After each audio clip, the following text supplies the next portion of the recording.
Hey fellows, Edge 4006 here. I'm doing a holster review of a holster I've already reviewed in the past. When I started doing the holster reviews, this is one of the first ones I reviewed. This holster is from Alamo Tactical. This is their Crockett holster for a full-size 1911 5-inch government model. That holster, I did a review on it, and I put a pretty good positive review on it from just purchasing it and playing with it a little. I didn't really wear it or try to use it in an everyday carry. Well, as I did try to use this holster, the first one I had, I noticed that it was snagging. And what I mean by snagging is when I would have the gun, let me go ahead and check this gun real quick. When I would have this gun like this all day, it would go in and out. The lockup actually tight, pretty tight right here, but you could manipulate it to get it out. Well, when you put it on your belt, of course this flexes a little bit. The good thing about Kydex is it bends with your body a little bit as you apply your belt, and it goes around your hip. Well, when it was doing that, it was not coming out. It was straight up, locked up, and you'd be like, and then you twist it, and then you get it out.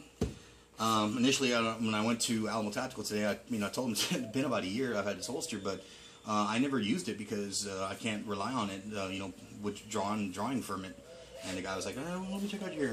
He goes, "No, that's not good. That looks right. Anything less than that, you're going to be too loose." And I said, "Well, do me a favor, try it on, man." And he did. He put it on his belt. Nice gentleman over there at Alamo Tactical. Great help, great customer service.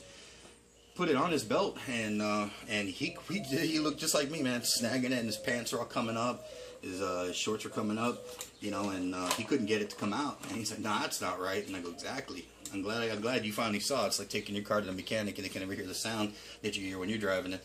So he's like, "Oh, well, let me show this to our tech guy, our gunsmith."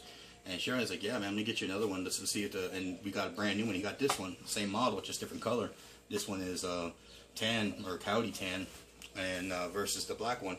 And I was like, put it in there right away. It was a big difference. And he told me, "You try it on." I tried it on. Big difference. Wow, definitely. So they're great customer service. They went ahead and replaced it. Today I started off wearing my other holster I was wearing this morning, which was a DeSantis scabbard 1911 holster outside the waistband, and I ended up switching to this one as I got to that store because it's now working fine.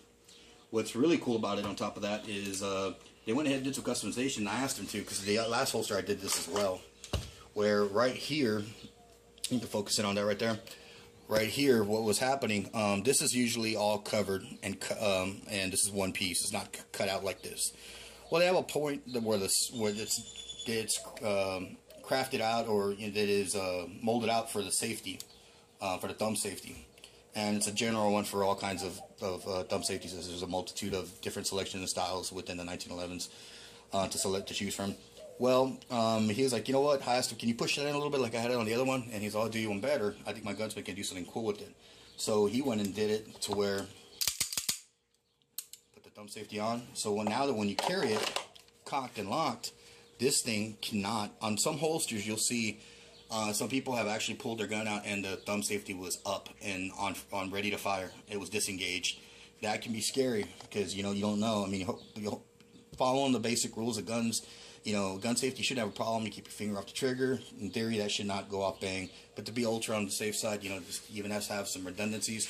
This is nice. This is locking it up. You are not going to be able to. Trigger guard is covered, of course, but you are not. This thing is not coming down. So every time this comes out, assuming you don't have any other things in that area manipulating the controls, this will always be on locked, cocked and locked, condition 1. So that is cool. They kind of did it on the go. They notched it out for me, and it was a little rough, so I came home and touched it up with some little hand files that I got and smoothed all the surfaces out, so it's not going to nick at me as I'm carrying. I did carry this the whole way home. Went to Walmart, ran some errands, and I didn't have too many people staring at me. This holster is a little bit. It has a cant to it because of the design of where the belt loops are at. So the cant does.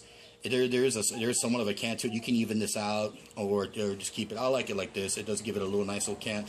The other holster I was wearing has a lot more cant. I'm just wearing the leather one, where because of that angle it doesn't dip as low on a full size 1911. With this one, it will show on some of your t-shirts, like right around at the very bottom, unless you're wearing like one that's a little bit longer, then it'll cover that up.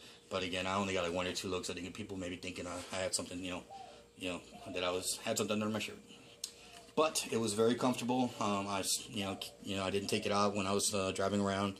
No issues. Again, since I'm checking out this holster again, I'm gonna go ahead and do a couple close-ups and let you see that holster. It's a real good holster. They do take a lot of time on their craftsmanship over at Alamo Tactical. This is just as good as the first one. Again, if you look at the edges, they're all polished out. They meet. Some you can barely see where the lines are even coming together. They do a lot of detail in these holsters. This part, don't even look at that because that's me touching it up. That wasn't polished. This is all additional cuts that they made. But all around, you look at this, it's almost flawless, pretty much flawless. They use standard belt loops, but they're nicely made. Again, details on these belt loops. And I know a lot of people that have these holsters, local shooters. Murphy from Murphy's Muskets, he uses this holster, and there's several other people that I've seen, and they're pretty content with them in the quality as far as reliability. Nice logo, nice company. If you're looking for really high-end stuff from especially in the AR world, they got all the goodies, man. They can really make a dent in some of your credit card or your tax return, whatever it is you got to shop with, but they can definitely help you burn that cash. But again, like I said, man, 1911 full-size holster. The quality is excellent. It's a nice coyote tan. Belt loops are great. Overall, product is excellent. And then the really cool thing again was that little special thing. Of all the Kydex holsters I've been playing with, I've never seen somebody do that. I thought that was so cool. Wow, why didn't anybody else think of this? Putting that notch in there for their safety. So that cutout is going to be, I really think that's going to be cool. Because, getting carry 1911, carry cocked and locked. Alright, so let's go ahead and sum this up. Edge 4006, man. Fight the good fight, man. And keep your boots tight, brother.